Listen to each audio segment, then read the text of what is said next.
The Tennis Gambling Podcast on the Sports Gambling Podcast Network is brought to you by Nook Fantasy. Sign the promo code SGPN to claim your first-time deposit offer of bonus cash on Nook Fantasy. Promo code SGPN. We're also brought to you by Rhythm. Rhythm's college football and NFL projections are now live. Claim your set and free trial today by going to sportscampus.com. Rhythmsportscampus.com. There's RATHMM. And welcome, everybody, to the Tennis Gambling Podcast here on the Sports Gambling Podcast Network. It is currently Friday morning, roughly midnight Eastern Time on August 16th. I'm Rosso, Scott Reichel, once again going solo for this pod. It is time to get into the round of 16 in Cincinnati. We're going to preview those matches. A couple matches actually did not finish or did not start from the previous round. We are not going to cover those. So the Alcaraz-Monfils match, we are not going to talk about, and the Rude and Felix match we covered in the previous episode. Not going to talk about that one either. But before we get into any of the recap for the second round, do you want to take care of some housekeeping? Want to remind you once again, do you like to subscribe on YouTube? Also, reminder, don't forget to review the podcast on Spotify or Apple. So no matter how you consume the podcast, either via live stream, via YouTube video, or even audio only with Spotify or Apple, you can show support, so please do so. Definitely helps the show. Besides that, a reminder, check out the merch store for SGPN, as we have a lot of great Tennis Gambling Podcast merch. We have shirts, sweatshirts, and mugs, all high quality and very affordable. So I recommend checking it out because you might find something you actually like. Plus, we have other shows with the network that also have merchandise and are featured shows for the week. The first show that I want to talk about is the main show, the Sports Gambling Podcast, which did launch the 32 NFL team previews, and they're giving away a $500 Circa Future for listeners. Plus, a reminder that the EPL actually returns to action on Friday. So if you want to get some thoughts on the Man U match on Friday or even the weekend card for match day one, don't forget to check out the Soccer Gambling Podcast and the Premier League Gambling Podcast for your soccer needs. Plus, a reminder to subscribe to get your podcast and a reminder to download the SGPN app. So time to get into the actual recap for the second round. Unfortunately, the lock and dog sweep streak did come to an end. 4 straight episodes, so 8 straight undefeated episodes, basically. Or I should say 8 straight undefeated picks. That's the word I'll use. 4 straight undefeated episodes. That ended as we ended up getting reverse swept for the second round. For the lock, we had Dimitrov's winning straight sets to -118, who actually lost outright, but it was definitely a lot closer to actually winning than what the final score suggests.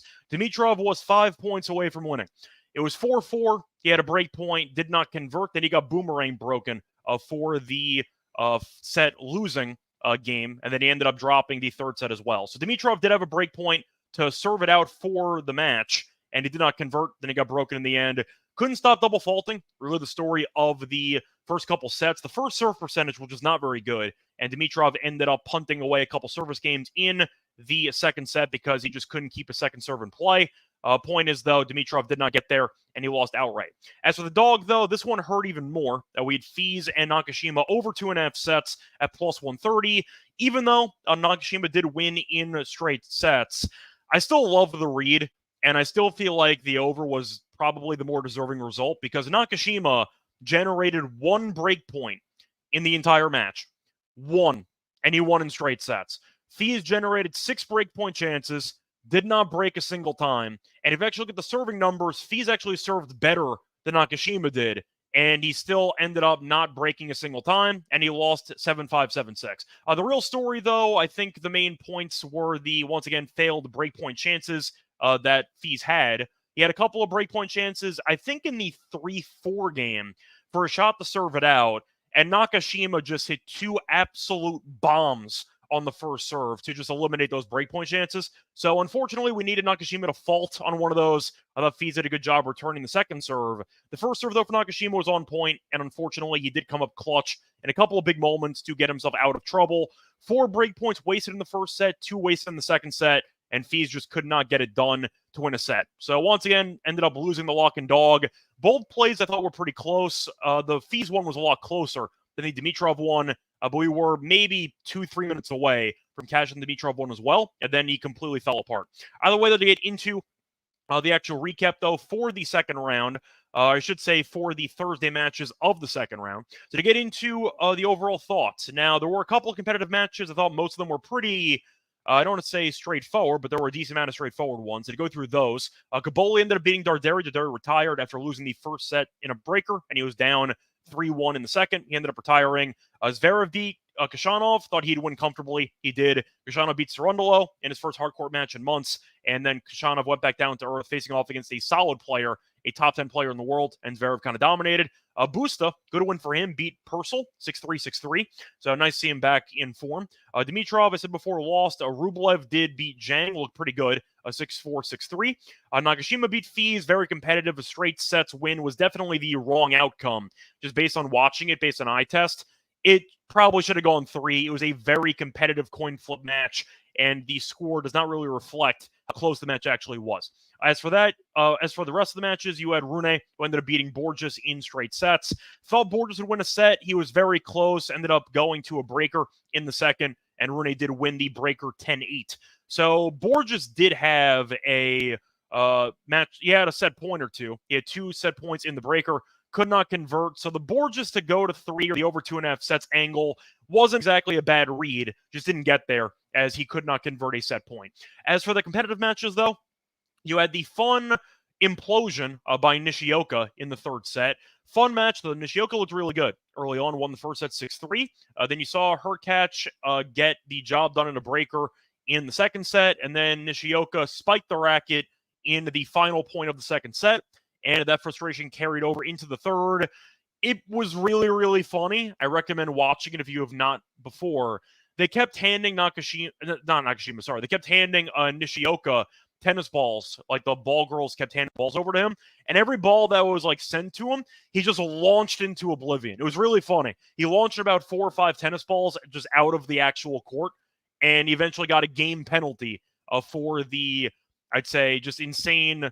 I'm trying to get the right word. I'd say the insane just behavior that he ended up showing and the temper tantrum that he ended up having. So that was really funny. If you didn't see it, recommend looking it up. It was just an endless amount of Nishioka just launching tennis balls between points out of the venue, which just made me laugh. So that was kind of the fun little breakdown that we saw from him in that 3-setter. He played well, but Hurkacz was just too solid in the breaker, and then Nishioka clearly was unraveling mentally, and that ended up boiling over into a 6-1 loss in the third set. You saw Morozin beat Dimitrov in 3. Mentioned before, he was 5 points away from winning, and then everything fell apart for him. The double faults were really bad. He had 9 double faults. He had 3 in the second set. He had 4 in the first set. So it was really just a concern for him. Competitive match, though. Morozin wasn't really good at defending his second serve. In fact, in the second set, Morozin went 2 of 12 in his second serve points. But for that break point, he had a first serve. And that's kind of the story of it. So we needed, in both the lock and dog plays, we needed the guy to miss a first serve, and he just couldn't do it. So that's kind of what happened there. But Dimitrov ended up losing, and it seems like he's regressing back to his old form. I'm probably writing off Dimitrov again for the sake of my lock and dog picks. I can't do it to myself anymore. Drives me nuts every time. I've written him off. He was on my list of, I'd say, my do not bet list, and I kind of took him off because of how well he played earlier in the year. He's back on it. I can't stand him. Every time I bet on him, he kind of screws me over, and there's nothing I can do about it. So Dimitrov will not be bet on for the remainder of the podcast until further notice. Probably a while, if ever. I can't keep doing it to myself. So Dimitrov ended up falling short. You saw Shelton beat Echeverry in 3 sets. Shelton really didn't look good, but he got the job done. It's just endless unforced errors watching him play. The rallies were going to be long with Echeverry. He got off to a great start. He was up 3-0. Then he fell apart, lost the first set in a breaker. Then he blew a bunch of opportunities in the second set against Echeverry. Ended up having a couple of golden chances to win the set in the breaker. I think he was up 6-3 in the breaker with 2 points on his serve, and he blew them all. Then Echeverry had a match point in the breaker at 6-7, and then Shelton won the next 3 points as he ended up winning the breaker 9-7, and then eventually he broke in the third set to win. Shelton really didn't look great. I understand his serve and his firepower are fun. Damn, he's got to figure out an off switch. The impatience that he shows in all of these rallies, where he eventually just spikes a shot into the net or a shot 10 feet long for no reason, drives you nuts as a fan, and I think that he got to at least acknowledge the better. It's really frustrating watching him play. Now, I think one thing, hopefully, this tournament's going to do for Shelton, I think he really needs to serve and volley more. He was really effective serving volleying for a decent portion of the first round against Opelka and the second round against Echeverry. He really should use it more. The kick serve out wide with the volleying skills, which are pretty underrated for Shelton. He should really do that more. He should not voluntarily enter a baseline rally, which is not a strong suit. He should end the points early, try to come to the net, and I think he's a pretty decent volleyer. I think he should try some more serve and volley, and that was definitely an effective tactic that he had against Echeverry in the second round. Moving on to the other matchup, you had the other collapse. So you had two really, really bad collapses. I'm not going to count the Dimitrov one. Yes, he had a break point, whatever. It was one break point. He lost in three. The two main collapses were either Nishioka, who had an absolute tantrum and started launching tennis balls out of the venue because he couldn't handle her catch just beating him, or you have Tsitsipas, who had a classic Tsitsipas meltdown in the third set against Draper. Now, we did like Draper in the match. We did lean to the over in that 1 to 2.5 sets that got there. To set the scene, though, Tsitsipas ended up breaking in the 4-4 game. So he was serving for the match.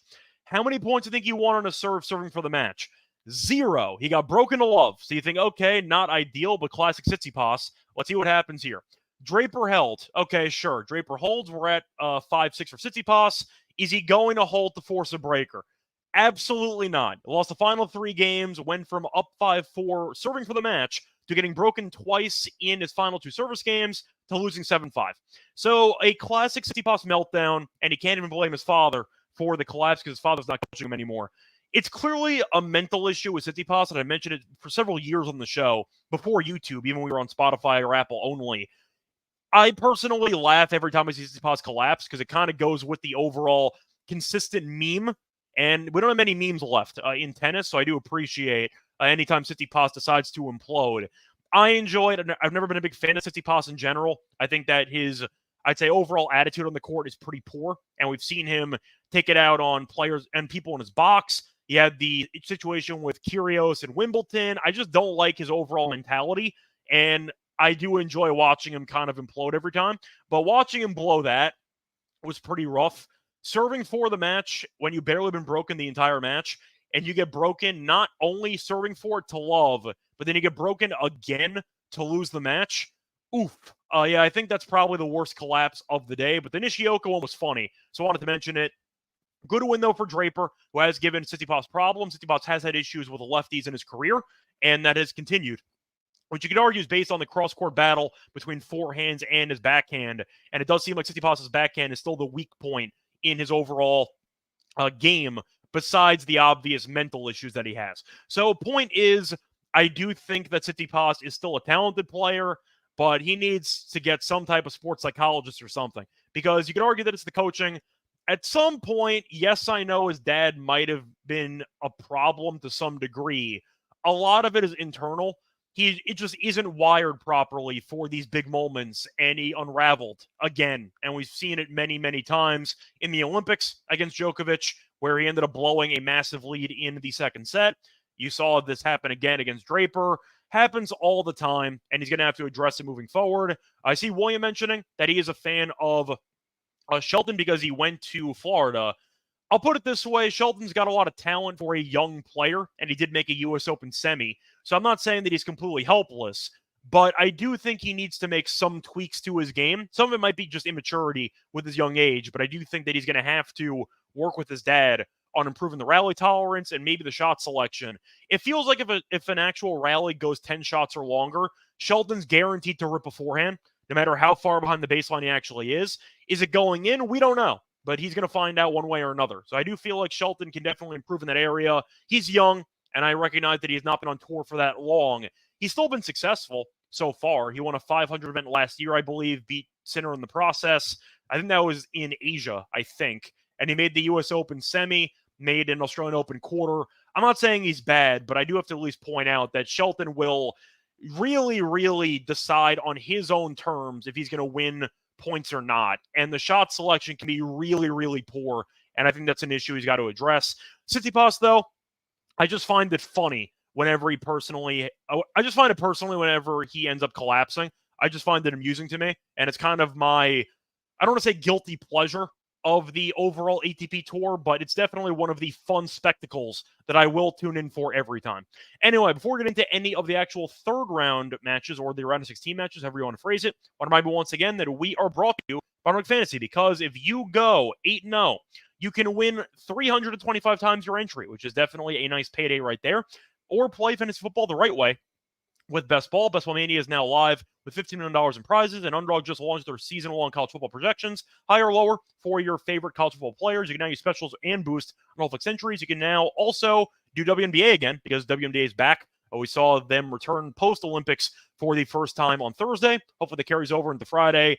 For this entry, I will do Caitlin Clark higher on her assists, because why not? She flies to 11 every time. It's at 9.5. This line feels too low to me, and the Mercury do allow a bunch of assists, and they're on a back-to-back. Good spot there for Clark to get some assists. Either way, though, sign up with the promo code SGPN to claim your special pick and a first-time deposit offer $2 in bonus cash on Fantasy. Promo code SGPN. Welcome back, everyone, to the Tennis Gambling Podcast. Just finished getting into the recap for the second round. Time for the preview of the round of 16. Starting off with the matches in order. Once again, I am going to skip the Felix and Ruud match, because that is not a round of 16 match, and I previewed that in the previous episode. So moving on to the actual card.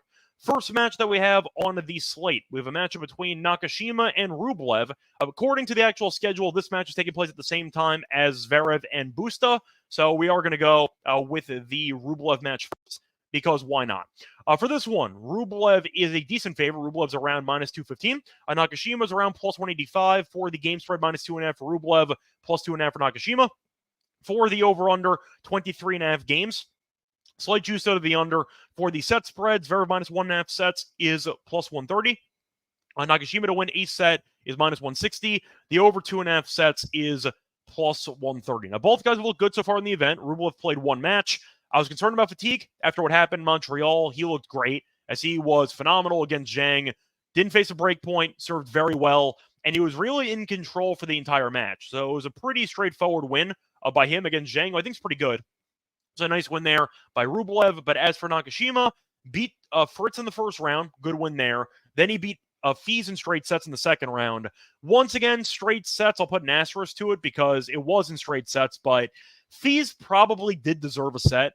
When you have 5 more break points than your opponent and you don't win a set, that's pretty rough. So Nakashima looked good.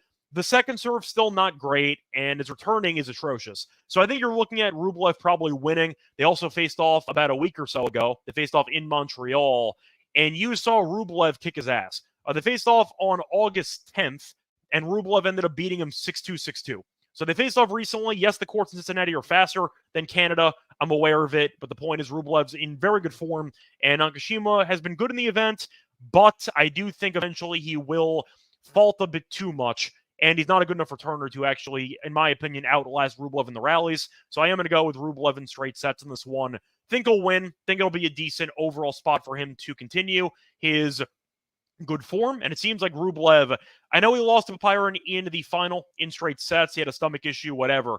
No excuses. But the point is he has played a lot better over the last couple weeks, and I do think that he's the better player than Nakashima. So give me Rublev in straight sets in this one at around +130. I don't mind the spread, though, at -2.5 games if you prefer that at -115. Moving on to the next matchup, I mentioned before it was going to be Zverev against Busta. For this one, Zverev is a massive favorite. He's around -900. Busta's around +640 for the game spread, -4.5 for Zverev, +4.5 for Busta. Over-under is around 20.5. The set spread, though, is massive. -1.5 sets for Zverev is around +240, give or take. Or -240, and you're looking at Busta being around +190. For the over 2.5 sets, you have +240. Now, they faced off multiple times in the past, as we saw Busta get his ass kicked by Zverev regularly, as they faced off three times in 2 out of 3 set matches, 1 time in a Grand Slam, faced off in Monte Carlo on clay in 2022. Zverev won in straight sets, faced off in the US Open in 2020, and Busta won the first 2 sets, then lost the next 3. Faced off in an exhibition in the Boodles in 2018. Zverev won in straight sets, and 1 time in Miami in 2018. Zverev also won that one in straight sets. So a lot of dated matches, no matches in the last 2 years, but Zverev is 4-0. And in 2 out of 3 set matches, he's never dropped a set. So Zverev has looked sharp so far in the event. He was able to dominate in his last round, as he was able to really just go through his opponent like it was nothing. Zverev was dominant against Khachanov, and I do think that Busta, who's been good too, don't get me wrong, has faced off against weak competition. He ended up beating the likes of Purcell, for example, who we know can be fine on occasion, but he's kind of a tweener between a challenger player and a low ATP level player. So he's kind of caught in no man's land, and occasionally he does have a good showing. I know he was good in Cincinnati about a year ago or so. Point is, I do think that Zverev's in better form, and I do think that Busta has a pretty decent step up of competition here. So I am going to lean to Zverev in this one.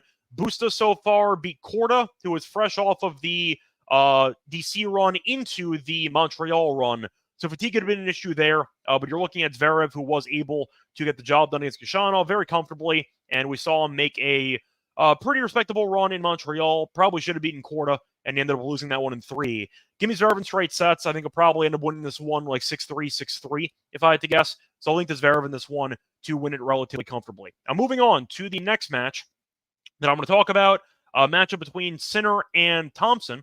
For this one, actually, you know what? I want to cover this one. I mean, Sinner's a massive favorite. I'm not picking Thompson to win. I think I'm going to skip it. I'll focus on other matches. So moving on to the next match, you have Kaboli against Hurkacz.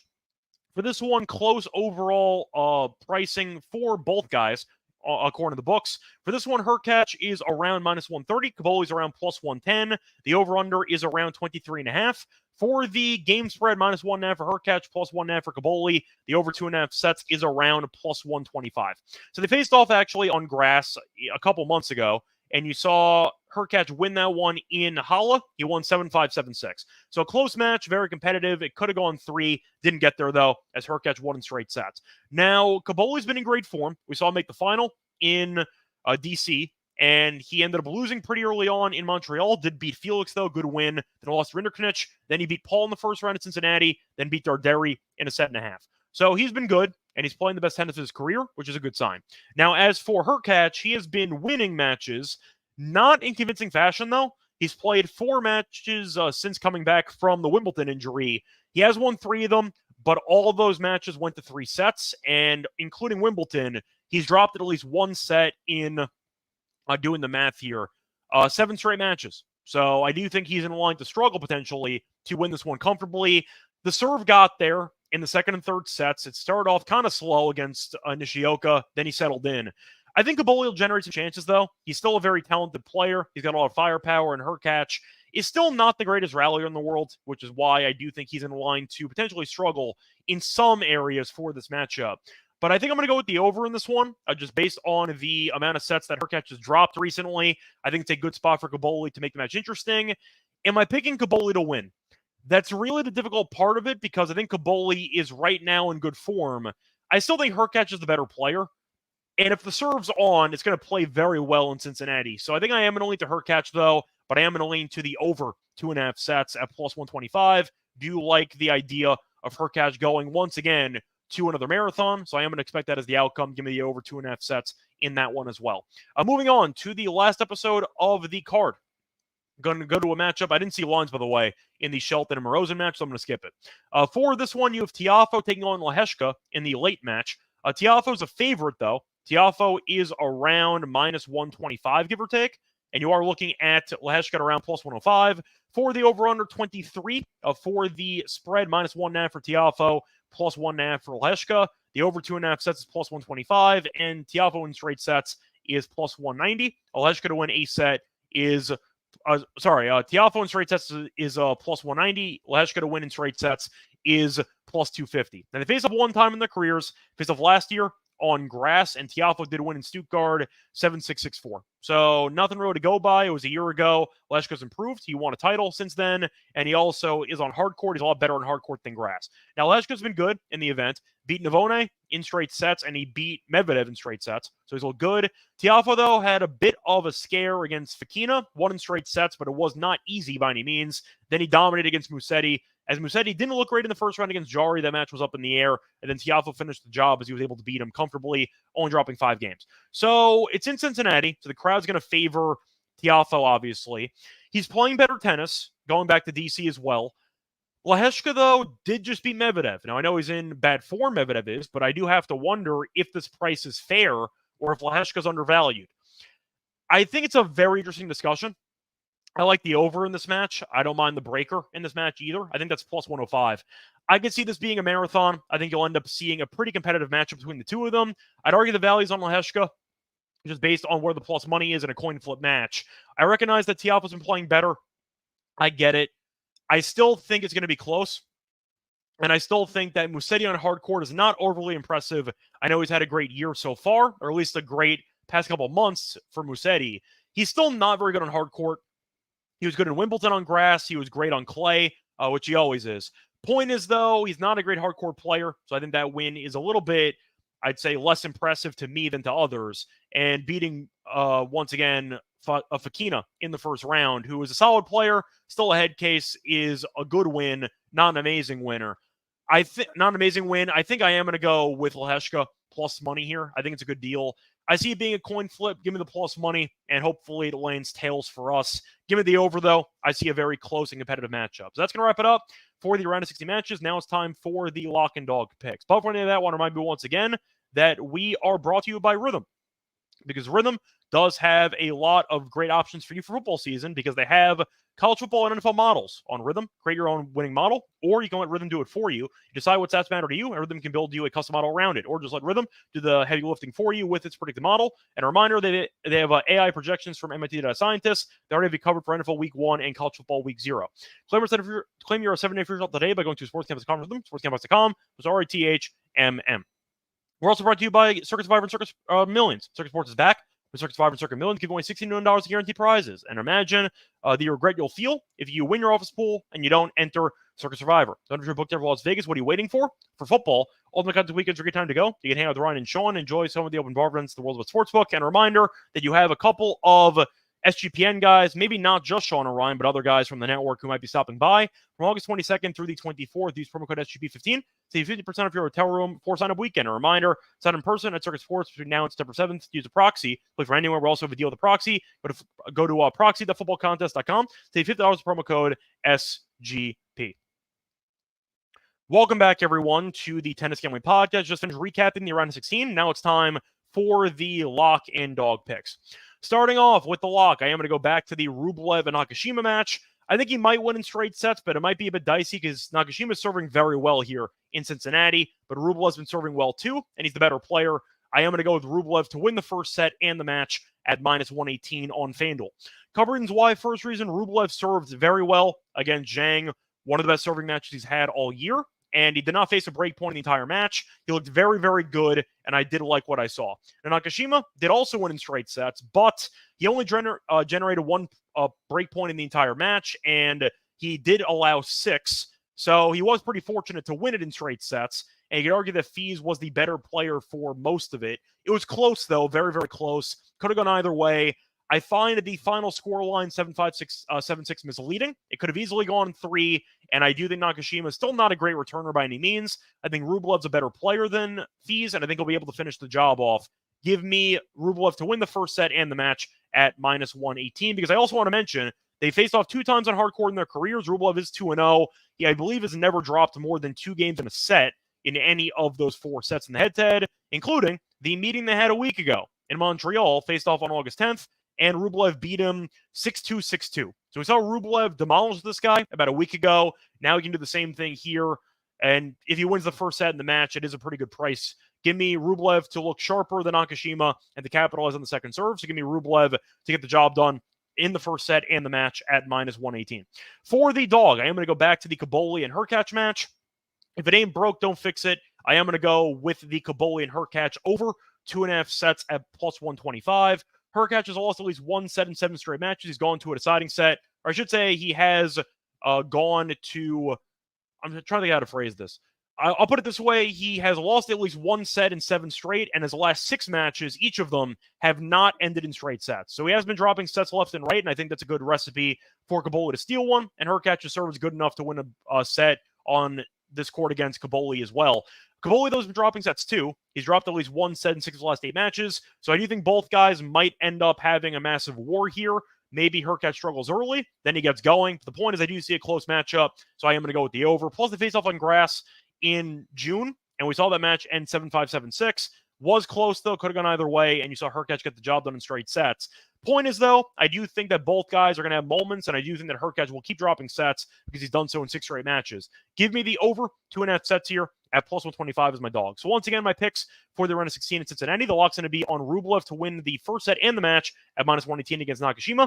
For the dog, I am going to go with Kaboli and Hurkacz over 2.5 sets at plus 125. Reminder, back once again for the round of 16 recap and the quarterfinal picks episode. So check that out next time. Until then, find me on Twitter, Reichel Radio. Find me on the NBA show, the WNBA show, and find me on the MLB show as well. Until next time, good luck to all of you and all of your bets. Bye, everyone.